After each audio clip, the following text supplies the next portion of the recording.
Hey, this is Rubber Cheese. Today I'm going to do an in-depth review of the DynaTrapXL bug trap. It's the DT2000 XLP. So that's just the box, and I've got the unit mounted on the side of my gazebo, or hanging from my gazebo I should say. So I'm just going to get this in here. So we have a small yard, but mosquitoes are really bad, partly because of all of these cedar bushes in the background here. I originally went looking for a traditional bug zapper, but this seems to be the in-unit nowadays. I went with the XL, which is rated for a whole acre, not because I need that, but because it was the only one that was available at the store I was at. But I've been using it for 3 months now, and I thought it would be good to do a demo before I take it down for the winter. So the DynaTrapXL runs 2 UV lights. And the idea is the light and warmth of these lights attracts bugs. Once the bugs are attracted, they get to here. There's a fan in here, and they're pulled down here with this fan. The beauty of it is that there's no zapping now, just a constant fan sound. So it's not bad to be sitting at the picnic table we have right beside this.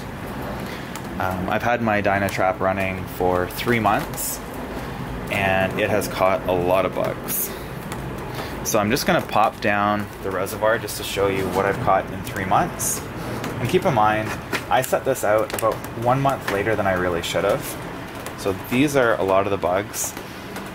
As you can see, these little flaps are popping up. These flaps are what is supposed to hold the bugs in if you turn off the power, but I find they don't work that well. They tend to kind of get stuck. But you can see there are a lot of bugs in here. Now, unfortunately, they're not all bad bugs. They're not all mosquitoes or wasps. There are a lot of other bugs, including, unfortunately, some bees and, yeah, a bunch of moths and stuff. Also keep in mind that just as a result of the drying action, I think a lot of these have compacted. Earlier in the season it looked like there was actually more, and I haven't even dumped it. So up here is the power button. So it controls the 2 lights and also a fan down here. I leave mine running 24/7, so the fact that these flappers don't work very well doesn't really matter to me. Beside it here is, beside the power button is the fuse up here. Other than that, there's really nothing to do on it. And then up above is a loop for you to hang it. There is a smaller unit, the 1100, which is rated for half an acre, that has a wall mount on the back of the trap. But this XL model only has the loop at the top.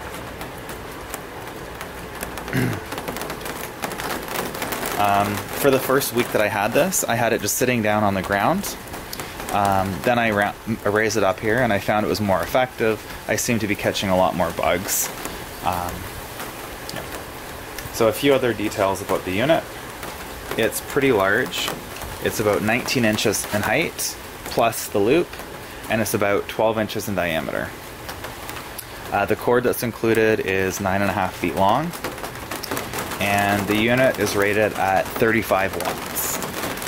That equals 25.2 kilowatt hours a month, which for me costs about $3 a month to run, if I leave it on 24/7.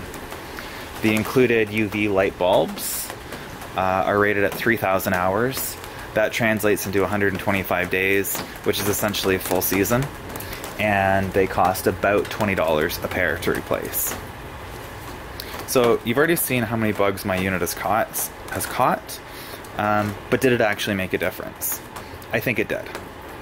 Since getting this unit, I don't believe I've got any bug bites in my backyard, but there are still bugs around. You do see them still, but they really don't bother me now. I think that for this to work most effectively, it should have gone out earlier. Probably mid-May would be ideal where we are, but I didn't buy this until mid-June, so I kind of missed out on probably the peak killing season as far as getting them before they have the ability to reproduce. One other nice thing about this style of unit is that it's safe for indoor use. I haven't used it inside yet, but sometimes when you have a barbecue or a yard party, you end up with a lot of bugs inside the house. It'd be nice to, or it's convenient that you could just take this down, set it in your house for, you know, a day or two just to catch many of the bugs that might have come inside during your barbecue. Overall, I'd say this is a great evolution of the bug zapper. It does seem to work really well, and it's pleasant to sit, you know, right beside it and eat because it's so quiet and it's just a nice constant hum. So below this video, I'm going to post a link to all of the different DynaTrap models on Amazon. There are smaller ones which might work better for you, including the 1100 that's got the built-in wall bracket, which I would expect to offer similar performance. And if you do buy one of these, whether it's a DynaTrap or any other brand, make sure you try moving around your yard. I'd mentioned earlier that just by lifting it, you know, 4 or 5 feet off the ground, really seemed to help me catch more bugs. I hope you enjoyed my review. Feel free to leave me a message if you have any questions or comments, and please subscribe to see other in-depth product reviews as I post them. One last thing is I bought this on sale for $149.99. I don't have any relationship with DynaTrap, but I have listed it as a paid promotion on YouTube only because I've got some affiliate links in the comments. So, hope you enjoyed my video. Please subscribe, and talk to you later.